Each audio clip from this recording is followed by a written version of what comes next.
Welcome back to TV Toastmasters. I'm Beth Genly, your host for this segment.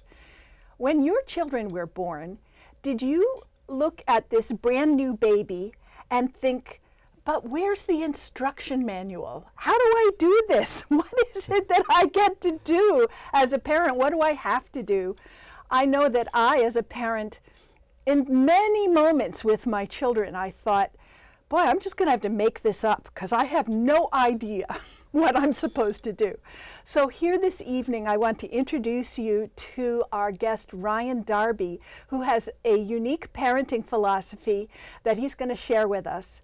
Ryan Darby, welcome to TV Toastmasters. Thank you so much for having me, Beth. It is a pleasure to be here. I'm delighted that you are here. You told me a little bit about it, and I'd really like to know a lot more about strength-based parenting. Yes, strengths-based parenting really is the instruction manual that you're speaking of, right? When our kids are born, they come so unique and so different, and each one of our kids is so different, right? Yes. What strengths-based parenting is about embracing the uniqueness of each child and trying to raise your child according to what makes them special and what makes them unique, instead of trying to raise your children like the quote-unquote perfect child out there, right? The child that you see on all the Facebook posts, right? You're not raising those kids, you're raising your kid. And so strengths-based parenting is about bringing out the best in your child by embracing their uniqueness. Ah, that's beautiful. So tell me a story. Tell me a way that this works in practice. Yeah, so I right now I coach a 5-year-old boys soccer team, which is in itself a journey, right? One of the kids on there is a very sensitive soul. And by sensitive soul, I mean he cries every time, or at least the beginning of the season, he would cry every time a score was made, every time another player would push against him. He cried a lot. Now, in typical parenting, what you do with a child that cries a lot is you teach them, no, you can't cry. Hey, get over it. Look, none of the other kids are crying. Come on, suck it up, let's go, right?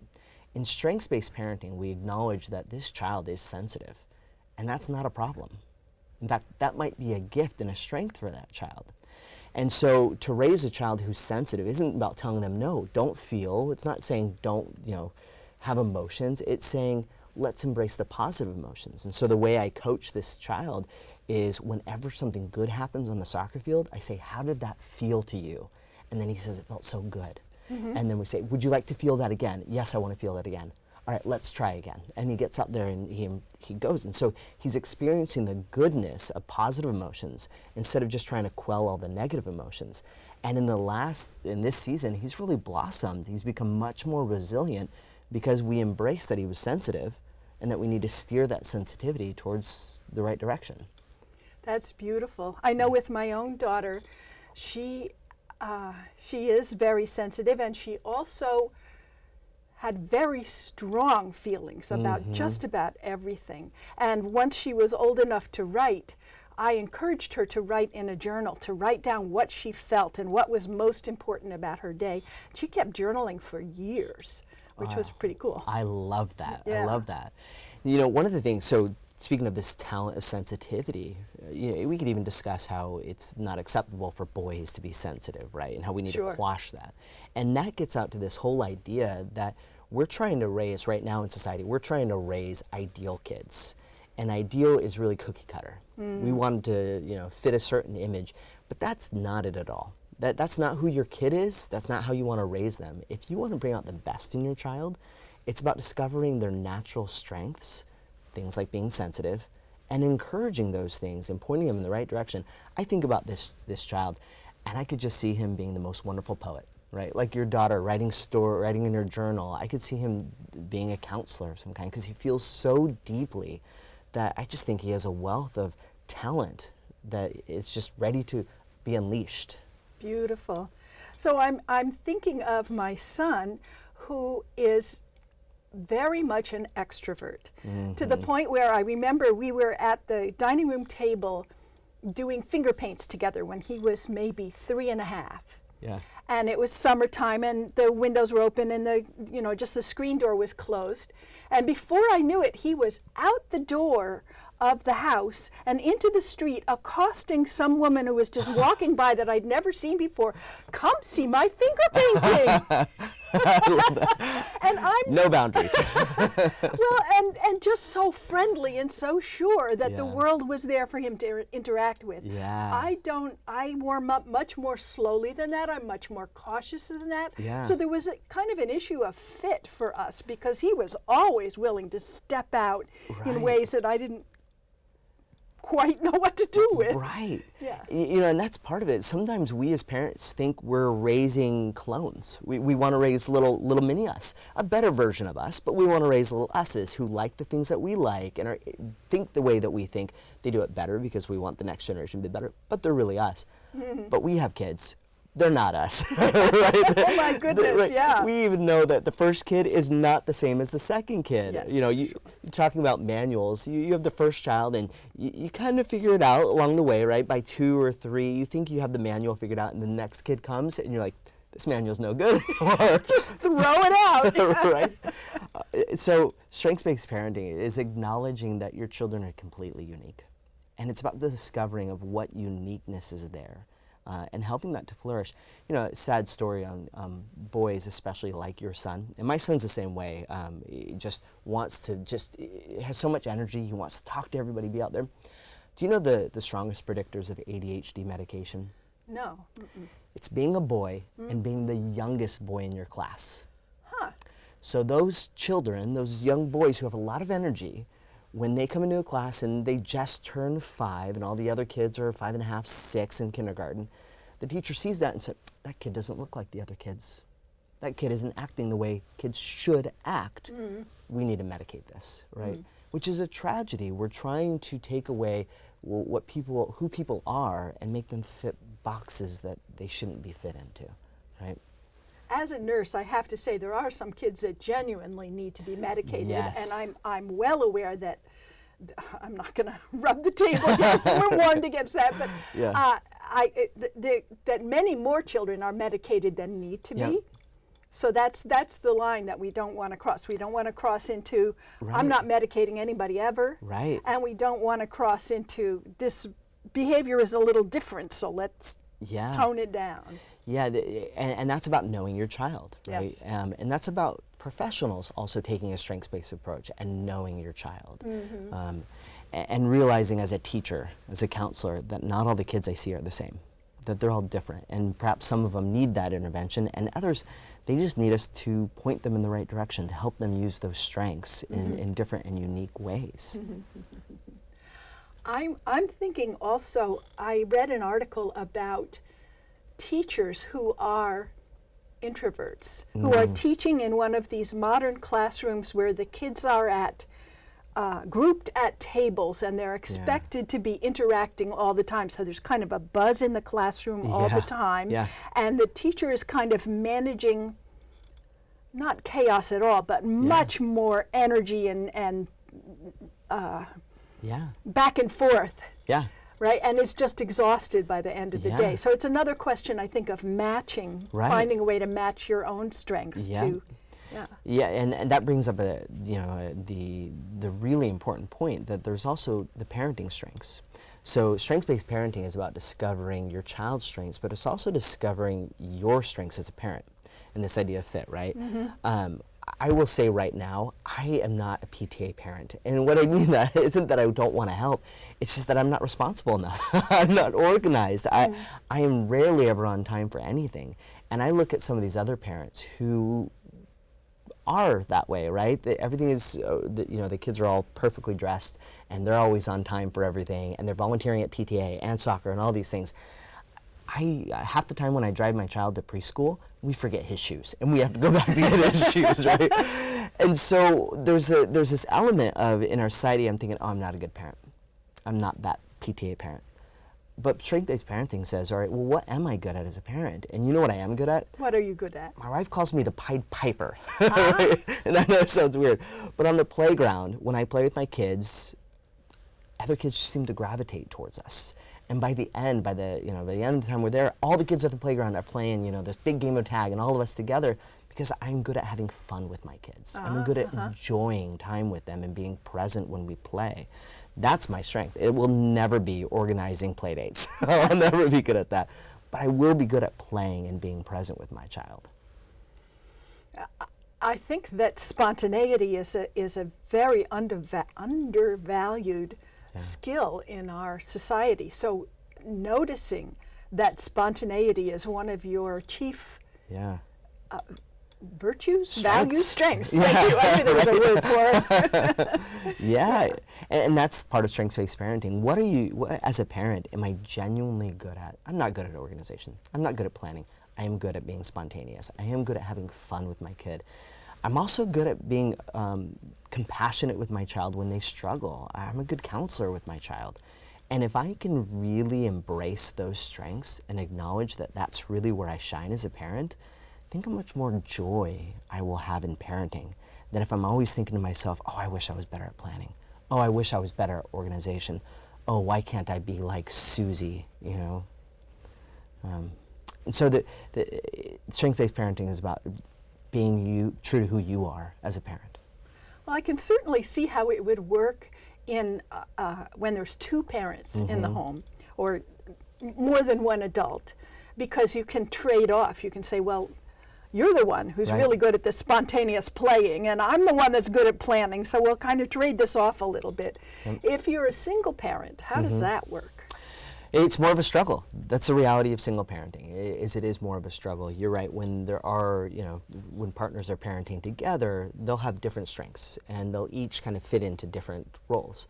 As a single parent, you have to do everything. So you have to be the one that provides structure. You have to be the one that engages, that builds the relationship with your child, make sure they're emotionally healthy, right? And so strengths-based parenting says it's possible. Like, you can still do all those things. In fact, you're going to be better at them if you embrace what you naturalize. So think about me if I was a single parent. I have a gift for spontaneity and fun. I will not be on time for school. I am late for school 2 times a week at least, right? But on the way there, we have a blast. My children and I talk, we tell stories, we have fun together, and that's what I need to embrace. I need to embrace that I'm not going to be on time, but I'm going to have fun doing it, right? So if your child is getting in trouble at school because they are tardy, then how are you? I just chalk it up. It's not a value of mine either, right? I just acknowledge, you know what? It is what it is. And part of strengths-based parenting is acceptance of who you are. One of the saddest things in our culture today is we're experiencing a mental health crisis in children. It is a crisis. I saw recently that 1 out of 5 teens has experienced suicidal thoughts. 1 out of 5, 20% of our kids are debating suicide as an option forward. That means our children are in a place where they do not accept themselves, they do not accept the life that they're living to the point that they're willing to end it. And that's because they're living in a life of comparison. These rise in mental health issues, the rise in suicidal ideation, it's very strongly correlated with social media use. And so when children and teens and parents, when we go on social media and we see everybody else living these perfect lives, and we look at ourselves and think, I'm not that, it leads to lack of acceptance for ourselves. And so with strengths-based parenting, what we're saying is we need to teach everyone to be self-accepting, accepting of who you are, and give up on the idea that you need to be somebody else. I saw a beautiful post from a friend of mine on Facebook that kind of speaks to this. She posted a picture of her 2 sons playing in the surf at the beach and said, "Here is our perfect moment." It was the only perfect moment. The whole rest of the day was a disaster. The car broke down, the dog ran away, just this long list. The younger child had a tantrum, the older child sulked, and so on and so forth. And she said all the way to bedtime, it was just a disaster. But I did get this one perfect picture. Right. So here it is. But she put all that in the text above it. Like, I don't want you to think that we are a perfect family. We're muddling along just like everybody else. Right. We have a photo like that, or we have a beautiful photo when we lived in Nebraska of our family in front of this idyllic pasture and farmland with this barn there. And it's posted, and we got a card from our grandma saying it was the best family photo she's ever seen. What she didn't know is the crying and the tears and the threats and the tantrums that went on to get that photo. And that's the reality of these lives that we see on social media. They're fake. Yeah. These are fake. They're acting. It's performance culture. But you know who doesn't realize that? Our kids. Our kids. We're going to take a momentary break, and when we come back, we'll talk more about this whole idea of strengths-based parenting. We'll see you in a moment. Hello everyone, my name is Christopher Taylor and I'm with TV Toastmasters. My home group is Feedbackers in Beaverton, Oregon. I first joined Toastmasters for a couple reasons. I was nervous. I had trouble speaking in front of others. I needed some help. And when I joined Toastmasters, not knowing what to expect, I learned several things. One, it gave me the confidence to speak in front of others. I learned how to take constructive criticism. I benefited from that. That benefit was the confidence to get a job. When I took the suggestions in the club, when I started speaking in front of a group and remained speaking through my role, doing table topics, getting topics that you're unaware, learning how to think on your feet, learning how to speak on your feet. I first started working managing the Berkshire Hathaway account. I started as a back office role, not the face of the company. It didn't take long until I was dealing directly with the executives. Today I give executive briefings for Verizon Enterprise in the highest level in the enterprise space. And I'm grateful, and I owe all of that to Toastmasters. Thank you. Welcome back to TV Toastmasters. I'm Beth Genly, and we're chatting today with Ryan Darby about strength-based parenting. And just before the break, we were talking about the comparison to that fictional ideal on social media, and I know you wanted to say a little more about that. Yeah, there's this famous quote by C.S. Lewis that comparison is the thief of joy. Oh, say that again. That's just too good. I know. Comparison is the thief of joy. That's wonderful. And it's true, and it's never been more true than in the society we live today, right? So when we think about the world of social media, it's completely full of comparisons, and judgment is the other side. Think about every post you make on Facebook, right? Every single person that sees that has the opportunity to like it, not like it, or not comment at all. Mm-hmm. And so every time you say something, imagine this in the real world. Imagine if we did this right now and you said something and I went, I like it. And then you said something else, said, not interested, right? Like, and that was the conversation we have. Imagine how judged you would feel, yeah, right? Indeed. Yeah. And then you look and you see that, you know what? I've been liking somebody else's conversation a lot more than yours, and you think, what's wrong with me? That is Facebook. That is Instagram.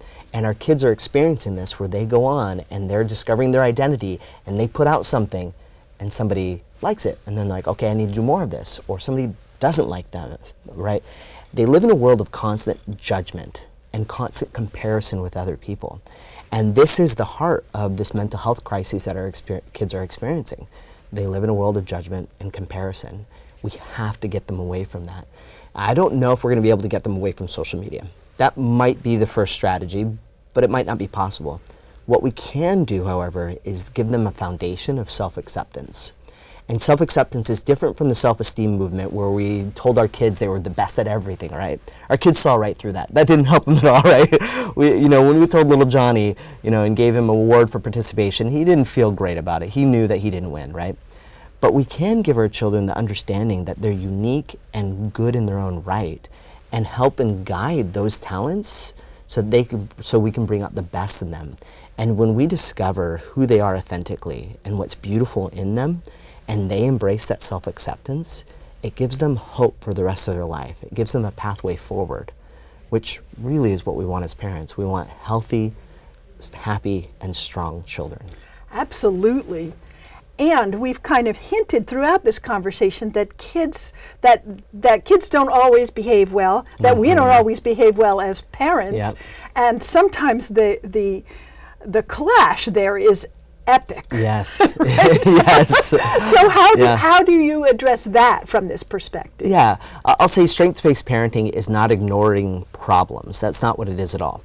what it is guiding right behaviors. So old research in psychology, years and years ago, shows that if you encourage the right behaviors, you'll get better behaviors than if you try to punish the wrong behaviors. And the answer is obvious why that is, right? When you punish little Johnny and say, Johnny, don't do this, well, Johnny looks around and says, well, okay, well, I'll try this. And then, no, don't do that either. Okay, well, I'll try this. No, don't do that, right? But if instead you say, Johnny, do this, then Johnny's like, oh, okay, I'll do that, right? And so we can shape and mold children to do positive things by encouraging that. But when there is problem behaviors, we have to understand a lot of those problem behaviors might be because of some of their strengths. So let me give you an example. My daughter is very high on competition, very high. She loves to win, right? And a lot of people who are high in competition, they do one of two things when they lose. One is that they become really poor sports and try to tear other people down. And the other thing they do is they avoid competitions in the future because it's too emotionally stressful to them. My daughter, knowing this about my daughter, we've coached her around what do we do when we lose? How do we lose graciously? Because it was a problem for her. She was doing those things. Tantrums when she lost, or I don't want to play anymore type things. And I'll tell you, as we coached her and taught her, hey, losing is part of the game. It just means you need to practice more. I had one of my most proud parenting moments. She, about a year ago, she's on a competitive soccer team, and she got cut from her competitive team mid-season. Oh, ouch. Yeah, 10-year-old, or 9-year-old at the time, 10-year-old cut from her competitive soccer team. She cried for hours. Aww. I mean, just took it really hard, as everyone would. Yeah. But we talked about it. We talked about what it was and how she felt. And the next morning, I'm an early riser, so I'm up at 5 working. I saw her in the backyard at 5 in the morning. She had set an alarm, and she was outside practicing. Wow. She was outside practicing. And that's because of that competitive fire. She decided that instead of giving up, instead of throwing a tantrum, she would work hard to get better. That's the heart of strengths-based parenting. Guiding them to bring out, hey, who are you naturally? And let's use that to be the best you can be. All right. So do you have any tools or any ways to help us discover our own strengths as parents or what our kids' strengths are? Yeah. If you visit IncredibleKidsMovement.com, we have 2 resources that are available for you free. And we want to give these away to parents and kids. The first is an assessment that you can take to discover your child's strengths. And it's about a 15-minute assessment, and it'll walk you through different scenarios that your child may enjoy or may not enjoy, things where they feel strong or don't feel strong. And at the end, you'll be given a breakdown of some of the things that your child, their natural talents. What do they feel? When do they feel at their best? Things like competition, which is one of my daughters, or my son is a performer, and I think your son might be as well. Yes, right? And so you'll discover those things, and it'll give you some tips for how to parent a child with that unique strength. Oh, beautiful. Right? The other assessments for us as parents, so we need to discover what are our strengths as parents, and how do I embrace that, and how do I parent through that. It's another 15-minute assessment. It'll give you some examples of things you may or may not like in parenting, and at the end it'll give you a breakdown of some of the things, some of your natural parenting talents, and guidance on how that you can use those talents to raise your children and bring out the best in them. That's awesome. So an assessment of child's strengths and your strengths as a parent. Say the website one more time. IncredibleKidsMovement.com. IncredibleKidsMovement.com. Yep. Ryan, Darby, thank you so much. Oh, it's such a pleasure. Thank you for having me. And thank you for joining us. We are really glad you're here, and I look forward to seeing you again on TV Toastmasters. Welcome to an opportunity to take the next step of your professional speaking journey. I want you to be honest with yourself. Have you ever wished you were a star in a television show? Or at an event where the media is interviewing bystanders and you are wanting to be picked to give your opinion of the event? Or even in the smallest sense, you're at a sports game and secretly hope that your smiling face would appear on that big jumbo screen TV? Well, what if I can offer you a chance to be on TV? Would you take it?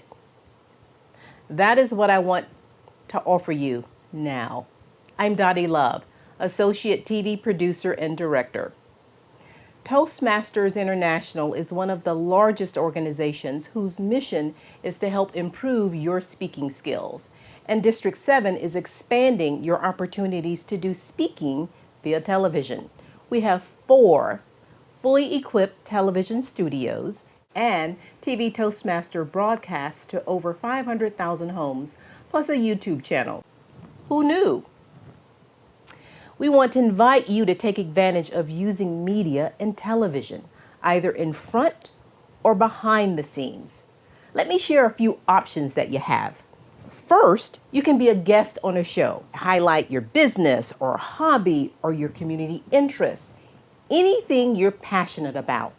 Be a featured guest. Secondly, you can train to be a host on an ongoing TV segment. We will train you for that. Third, what about creating your own talk show? We will train you for that as well and give you access to a community media studio to do just that. Or lastly, be behind the scenes, either running a camera or editing shows.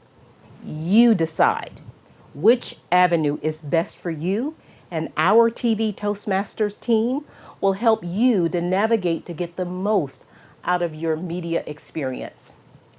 Personally, I've done them all.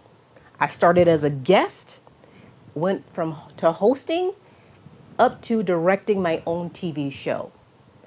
I don't tell you this to impress you.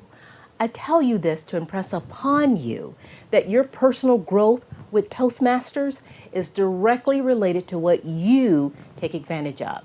And I encourage you to be bold in looking for opportunities to stretch and grow. If this intrigues you, or if you have club members who you think that might be interested in this, please contact us here at TV Toastmasters. I'm Dottie Love, and you can reach me or any of us in the TV Toastmasters family at the contact information at the bottom of the screen. You can also find us on the web. Our website is 7512.toastmastersclub.org.